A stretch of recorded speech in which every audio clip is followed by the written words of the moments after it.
નમસ્કાર મિત્રો, ઉમરસાડી દેસાવડ ગામના ભાઈઓ, વડીલો, બહેનો, માતાઓને મકર સંક્રાંતિની શુભકામના। આજ રોજ મકર સંક્રાંતિ પતંગ ઉજવીને કરતા હોય છે બધા, અને બધાને ઘરમાં ખુશહાલી રહે એવી શુભકામના આપું છું। મિત્રો, ખાસ કરીને પતંગના દોરાથી જે લોકોનો ઇન્જરી થાય છે બાઇક પર અને સેફ્ટી ગાર્ડ ન લાગ્યા હોય એ લગાવે, અને લગાવે વગર કામ વગર। બહુ જ ઇમરજન્સી હોય તો જ ઘરથી નીકળે, પોતપોતાના ઘરમાં જ પોતપોતે ઉજવણી કરે એવી શુભકામના પાઠવીએ। અને તમારી સેફ્ટી પહેલાં છે।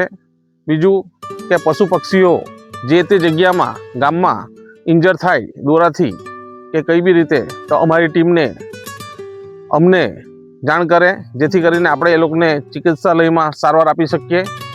પર્યાવરણનું બી ધ્યાન રાખીને આપણે આ ઉજવણી કરીએ અને ખુશહાલીથી એકતા સાથે ગામમાં બધા રહીએ એમની હું શુભકામના આપું છું। જય હિન્દ, જય માતાજી, જય શ્રી રામ।